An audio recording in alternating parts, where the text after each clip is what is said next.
오늘 어떤 말씀을 준비할까 이렇게 기도를 하다가 우리 지난번에 우리가 성경 인물 말씀들을 좀 계속 봤잖아요. 벌써 한참 됐는데, 그래서 그 말씀을 같이 이어서 보면 좋겠다 이런 생각을 했고요. 지난번에는 창세기에 나오는 우리 아담도 봤고 또 여러 말씀을 봤는데, 아브라함도 지난번에 보고 했는데 신약으로 좀 한번 좀 가려고 합니다. 신약 성경을 보면 가장 먼저 나오는 사람이 있습니다. 바로 세례 요한이에요. 우리가 세례 요한을 잘 알지만 왜 신약 성경의 가장 첫 번째 인물이 세례 요한이 나왔을까? 특별한 이유가 있을 것 같아요. 하나님이 왜 세례 요한을 신약에서, 신약 성경에서 첫 번째 인물로 등장을 시키셨을까? 성경에 보니까 하나님께 가장 큰 칭찬과 축복을 받은 사람이 있습니다. 누굴까요? 지금 제가 한 힌트를 다 드렸잖아요. 세례 요한이에요. 그래서 가장 먼저 이 세례 요한이 딱 나오는 거예요. 그럼 어떻게 칭찬하셨는가? 마태복음 11장 11절에 한번 볼까요? 예수님이 하신 말씀이죠. 내가 진실로 너희에게 말하노니 여자가 낳은 자 중에 세례 요한보다 큰 이가 일어남이 없도다. 여러분, 이보다 더 큰 칭찬이 없죠. 이 칭찬을 넘어 극찬이죠. 여자가 낳은 자들, 그러니까 세상의 모든 사람을 말하는 건데 요한보다 큰 자가 없다. 요한이 제일 크다. 이렇게 지금 말씀을 하셨습니다. 과연 요한은 어떻게 이렇게 칭찬을 받을 수 있었을까? 제가 영어 성경을 봤더니 not rise anyone greater라고 되어 있어요. 그럼 great는 위대한 뜻인데 거기 이하를 붙이면 비교급이죠. 더 위대하다 그랬어요. 그러니까 요한은 많은 사람들이 있는데 다 훌륭한 사람들이 있는데 그 사람보다 더 훌륭하다. 지금 이렇게 예수님이 말씀한 거예요. 사실 세례 요한은 여기 앞부분에 잠깐 나옵니다. 바울처럼 베드로처럼 막 많이 나오지도 않아요. 그리고 바울처럼 막 성경을 쓰지도 않았잖아요. 그런데 이런 칭찬을 받은 거예요. 우리가 그런 말 하죠. 짧고 굵어야 된다 그러는데 지금 세례 요한이 그래요. 많이 나오지도 않고 성경을 쓴 사람도 아니고, 그런데 어떻게 이런 칭찬을 받았을까? 바라기는 우리 오늘 예배드리는 우리 모든 성도님들, 또 우리 석병교회 모든 성도님들이 세례 요한이 받았던 그 칭찬을 받는 저와 여러분 되기를 축복합니다. 우리가 누군가에게 칭찬받으면 기분 좋잖아요. 그냥 지나가는 말로도 참 이쁘다, 참 잘생겼다, 야 참 똑똑하다, 참 사람이 반듯하다, 이런 얘기 들어도 참 기분 좋은데 하나님의 아들 그 성자 예수님이, 하나님이 이런 칭찬을 했다면 정말 세례 요한이 없었을 것 같아요. 그럼 과연 왜 세례 요한이 이런 칭찬을 받았고 예수님은 그렇게 칭찬하셨을까 하는 거죠. 오늘 먼저 이 마가복음 1장 1절을 보면 이제 말씀이 이렇게 시작됩니다. 마가복음 1장이 어떻게 시작되죠? 하나님의 아들 예수 그리스도의 복음의 시작이라, 이렇게 성경이 시작이 됩니다. 여러분들 아시지만 우리 복음서 마태, 마가, 누가, 요한 있죠? 이 복음서가 4개가 있는데 이 4개 중에 어느 게 제일 먼저 쓰였을까요? 연도가 안 써 있어요. 그렇죠? 근데 학자들이 사복음서를 막 연구를 계속 해봤더니 첫 번째 쓰여진 책이 마가복음이라는 거예요. 그러면 어때요? 그 마가복음을 기준으로 그 다음 복음서들이 쓰여졌을 것이다, 이렇게 말을 하거든요.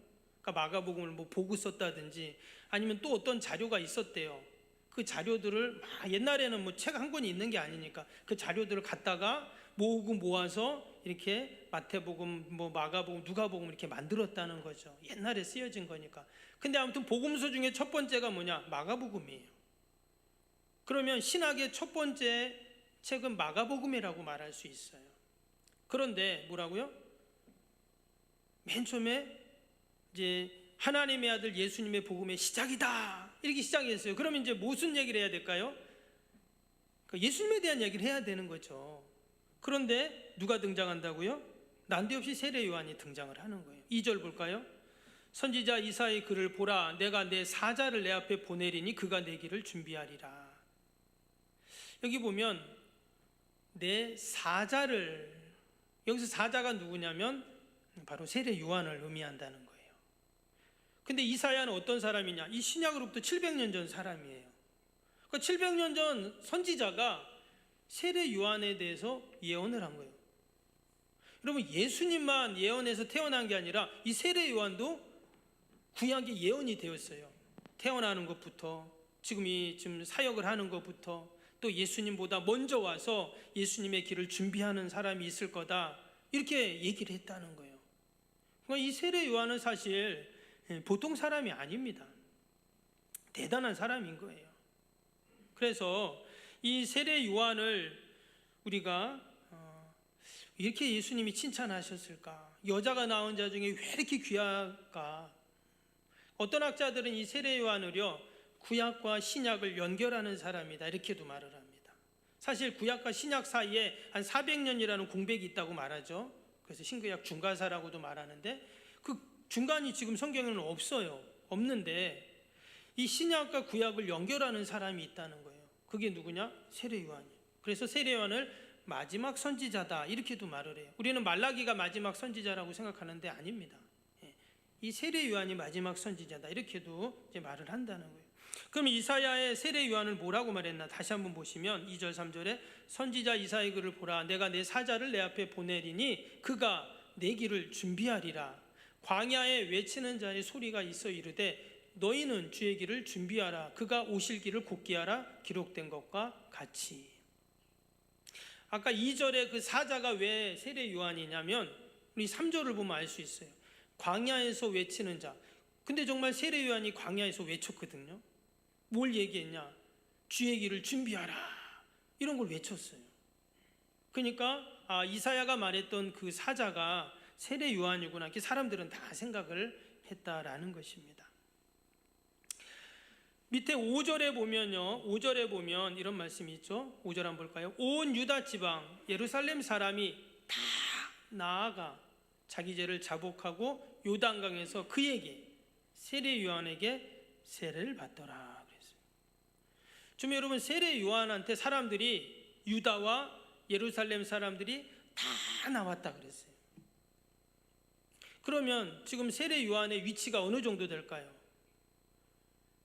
당시에 헤롯 대왕도 이 세례 요한을 함부로 못했습니다. 그 정도로 지금 사람들이 이 세례 요한을 지지하고 그 영향력이 대단한 거예요. 지금 세례를 받는다는 것은 뭡니까? 우리도 세례 주지만 지금 성경에 나오는 시대의 세례는 어때요? 강물에 들어가잖아요, 그렇죠? 그래서 우리는 뭐 이렇게 물로 이렇게 간단하게 목사님이 안수하고 세례하지만 그 침례교는 지금도 목욕탕이나 강에 가서 세례를 주죠. 침례라고 하잖아요. 근데 지금 이 세례가 바로 그런 거예요. 강에 들어가가지고 완전히 푹 담궈가지고 그리고 나옵니다. 여러분, 이거는 그냥 간단한 세레모니가 아니에요. 그 행사 자체도 엄청나지만 세례를 받는다는 것 자체는 완전히 다르게 사는 거예요. 왜? 물에 들어가서 나는 죽겠다는 거거든요. 깨끗하게 머리에서 발끝까지 다 씻기겠다는 거예요. 그리고는 나오는 겁니다. 그런데 내가 예전처럼 대충 살아? 죄 짓고 살아? 그렇게 할 수 없어요. 그래서 어떤 분은 우리 장로교도 침례교처럼 이렇게 좀 침례를 받으면 어떠냐, 이런 분들도 계세요. 근데 우리는 그런 세레모니가 중요한 게 아니라 의미를 중요하게 생각을 하잖아요.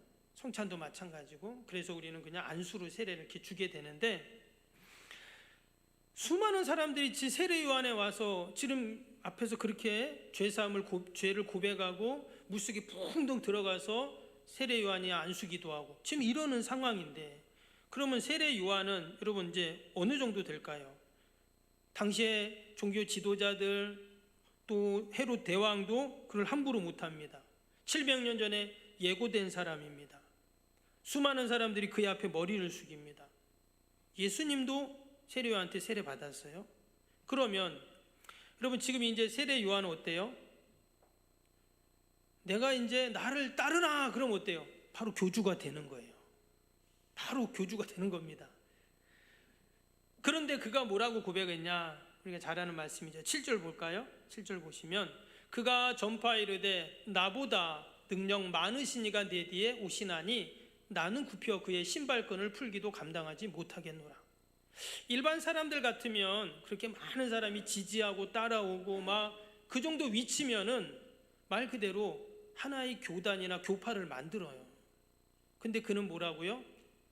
그런 게 아니라 이런 말을 한 거예요. 나보다 능력 많으신 이가 오는데 나는 그분의 허리를 굽혀 신발끈도 나는 풀기도 나는 감당하지 못하는 사람입니다. 이렇게 말했다는 거예요. 여러분, 당시에 신발끈을 풀고 묶는 건 누가 할까요? 집에 있는 종이 하는 일입니다. 왜? 허리를 굽혀야 되기 때문에. 주인은 허리를 굽히지 않아요. 종만이 허리를 굽히는 겁니다. 근데 이 세례 요한이 지금 예수님께 세례를 받으러 오는데 도리어 예수님 앞에 허리를 굽혀 그의 신발끈을 나는 푸는 것도 할 수 없는 그런 사람입니다라고 이야기를 했어요. 이것은 세례 요한이 최고의 겸손을 보여주는 그러한 모습이다라는 것이죠. 예수님은 그런 세례 요한의 겸손과 진실을 아셨기 때문에 아까 말씀 나눈 것처럼 여자가 낳은 자 중에 가장 위대하고 큰 자가 바로 세례 요한이라고 축복을 하신 것입니다. 그러면 저와 여러분이 다 우리도 세례 요한처럼 주님께 칭찬받고 축복받기를 원하는데 여러분 세례 요한처럼 하실 수 있나요? 저도 예수님의 신발끈을 풀 수 없죠. 그런데 이것은 예수님의 신발끈을 풀고 안 풀고의 문제가 아니었어요. 아까 말씀드린 것처럼 그렇게 지지를 받고 자신의 권세를 갖고 있는 사람이 어때요? 그 권세를 쓰지 않잖아요. 여러분, 그게 힘든 겁니다. 나에게 이만큼 힘이 있는데 그 힘을 쓰지 않는 게 힘든 거예요. 근데 예수님이 그렇게 하셨죠. 예수님은 하늘과 땅의 모든 권세를 갖고 있는 분이셨지만 쓰질 않으세요. 언제까지? 죽는 그 순간까지. 그리고는 그 모든 권세를 우리에게 다 양도하시고 다 부어주시고 하늘로 가셨어요. 그럼 우리는 그 권세를 받았으니 우리도 막 사용하냐? 그렇지 않죠. 그것을 사랑으로, 섬김으로, 또 겸손으로 우리가 주님처럼, 세례 요한처럼 우리가 사용해야 되겠죠. 여러분, 그럴 때 하나님께서 세례 요한에게 주신 그 축복을 저와 여러분들에게도 분명히 주실 줄로 믿습니다. 오늘 이 세례 요한이 이런 칭찬받는 이유 중에 하나가 또 보면 그의 출생의 비밀 가운데 있습니다. 오늘 이 1장에 보면 예수님의 그 세례 요한의 부모님이 안 나와요. 그런데 누가복음에 보면 나오거든요. 거기에 보면 그의 아버지가 사가랴, 그의 어머니가 엘리사벳입니다. 그래서 이제 마리아가 그 잉태했을 때 엘리사벳을 찾아가잖아요. 사촌이었어요. 그런데 이 사가랴가 누구냐? 제사장이었다는 거예요. 당시에 제사장. 그러면 레위지파거든요. 여러분, 레위지파 제사장은 그 자식이 뭐가 됩니까? 또 제사장이 되잖아요. 승계가 되거든요. 그러니까 이 세례 요한은 집에 가만히 있으면 어때요? 아빠 따라서 계속 성전에 왔다가 들락날락 하다가 아빠가 했던 일 보고 배워가지고 자기도 이제 제사장 되는. 근데 당시의 제사장은 기득권자입니다. 모든 걸 누릴 수 있고 사람들이 존경하고 그런 사람인 거예요. 그런데 세례 요한은 지금 어디 있다고 했죠? 광야에서 외친다 했죠. 광야로 나갔다는 거예요. 성전에 있을 사람이 광야로 갑니다. 아마 처음에는 그 아버지하고 엄마가 많이 말렸을 거예요. 야, 네가 있을 때가 광야냐? 성전인데 왜 지금 광야 가서, 그러면서 말렸을 수 있어요. 저희 아버님도 옛날에 제가 신학교 간다니까 말리시더라고요. 야, 너 왜 신학교 가냐? 쉬운 일이 아니라는 걸 아시거든요. 혹시 여러분들 자녀 중에 신학교 간다고 한 분 혹시 없으세요? 혹시 말린 적 없으세요? 지금 세례 요한도 똑같았던 거예요. 야, 너 성전에 있으면 되는데 왜 광야로 가? 분명히 그랬을 거라면. 그런데도 어때요? 근데 사실 성경에는 그 사가랴하고 엘리사벳은 그런 말을 안 합니다. 그래서 무슨 말이겠어요?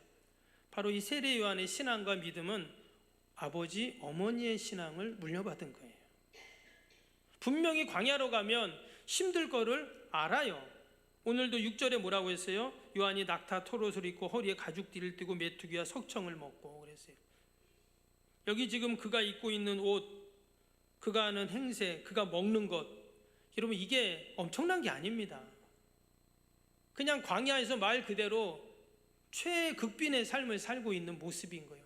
그러니까 광야를 난 대가예요. 성전을 떠난 대가입니다.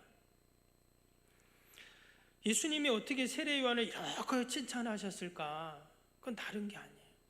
성전에서 누릴 수 있는 기득권을 다 내려놓고 광야로 가서 주의 길을 예비하는 삶을 살았기 때문이에요.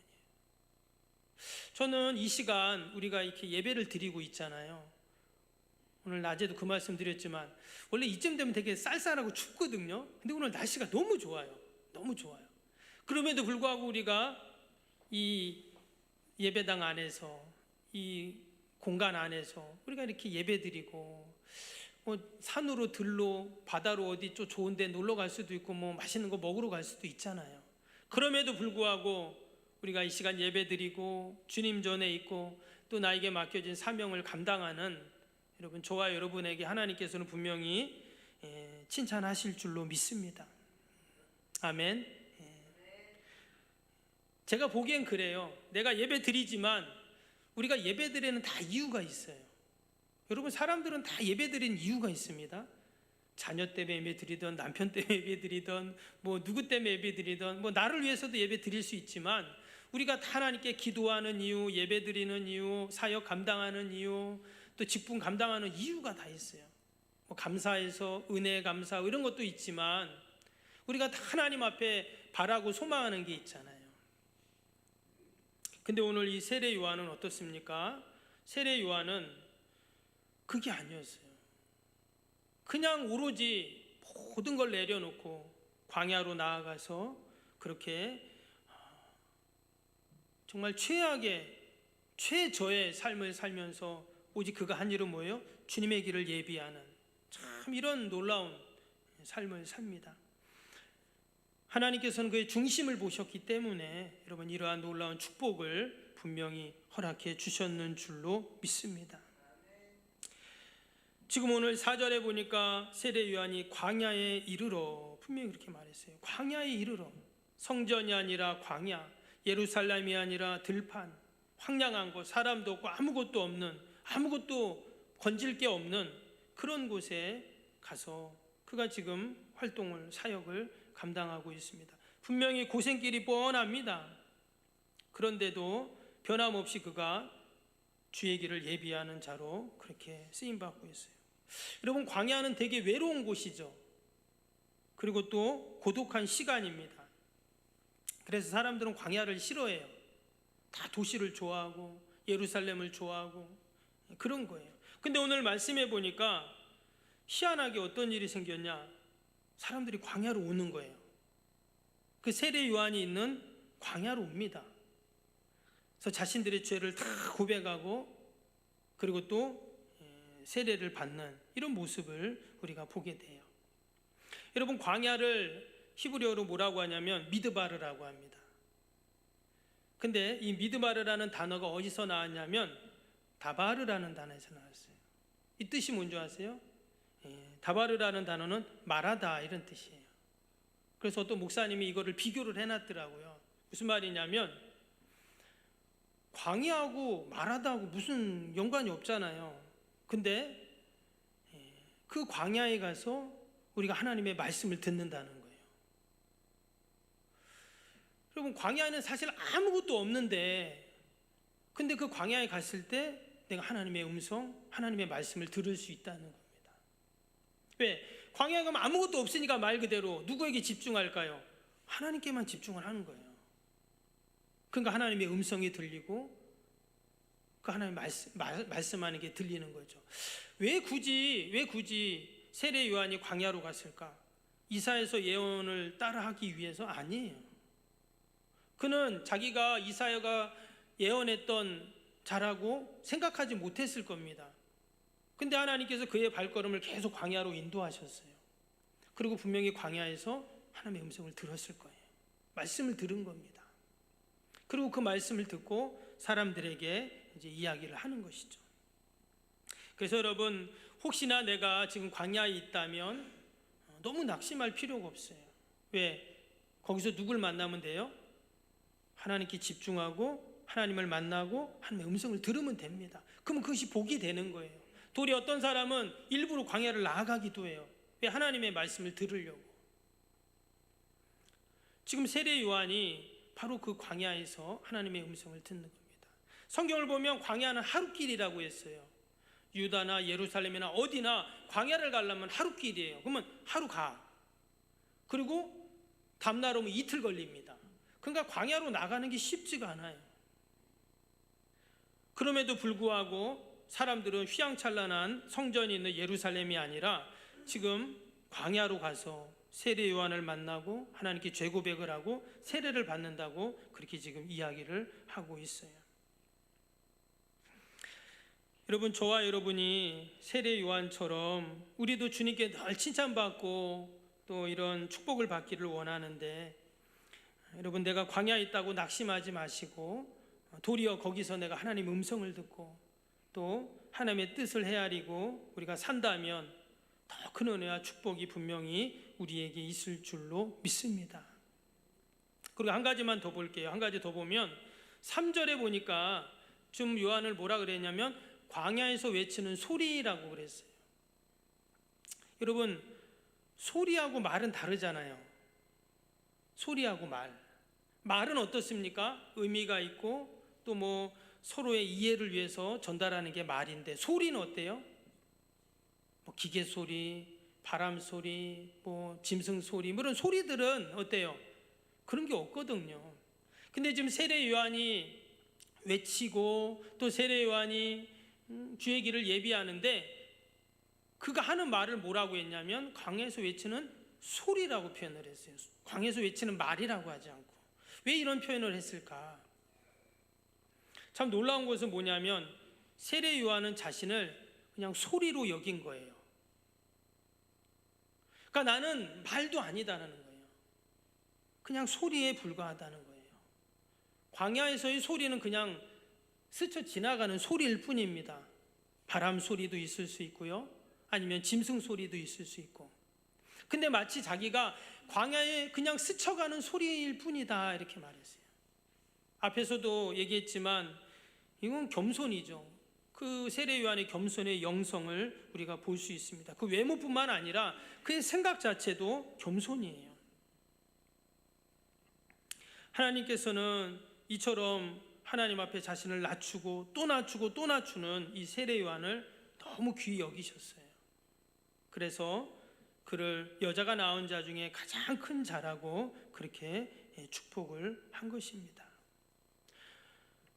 요한복음에 보면 세례 요한에 대해서 또 얘기를 합니다. 요한복음 3장에 보면 세례 요한이 나오거든요. 거기에서는 세례 요한이 이런 고백을 해요. 뭐라고 했냐면 그는 흥해야겠고 나는 쇠하여야 하리라. 사람들이 예수님에 대해서 세례 요한한테 자꾸 물어봐요. 선생님, 지금 사람들이 이렇게 예수님 선생님한테 모여오던 분들이 저쪽에 지금 나사렛 예수라는 분이 참 좋은 말씀을 많이 하는데 사람들이 자꾸 그쪽으로 가네요 이렇게 말을 했어요. 물어보는. 그러면은 만약에 이 세례 요한이 욕심이 있었으면 어떨까요? 누가 글로 가는데 당장 데려와, 그럴 수 있잖아요. 그렇죠? 예를 들어서 저희 교회에 나오던 이 성도가 옆에 교회로 가는 거예요. 그럼 어떻게 해야 되죠? 당장 데려와야죠. 왜 옆에 교회 갑니까? 우리 교회 와야지. 근데 이 세례 요한이 뭐라 그랬냐? 그분은 흥해야 되고 나는 쇠야. 이 쇠한다는 말은 가루가 돼서 없어진다 뜻이거든요. 왜 세례 요한은 이렇게 말을 했을까? 말씀드린 것처럼 지금 많은 사람들이 세례 요한을 지지하고 좋아하고 영향력을 끼치는 그런 사람인데 계속 그렇게 해야 될 것 같은데 아니에요. 딱 깨달은 거예요. 이제 그분이 오셨으니까 나는 어떻게 해요? 사라져야 된다는 거예요. 그리고 나에게 왔던 스포트라이트를 예수님에게 탁 비추는 그 모습을 우리가 볼 수가 있습니다. 오늘 11절 말씀 보겠습니다. 오늘 11절 말씀 한번 보시면 예수님이 세례받을 때 그 얘기죠. 하늘로부터 소리가 나기를 너는 내 사랑하는 아들이라 내가 너를 기뻐하노라. 여러분, 이 말씀을 지금 예수님 세례 받을 때 하늘에서 들리는 음성이었어요. 예수님은 이 하늘의 음성을 듣고 이제 세례 받고 공생애를 시작하라세요.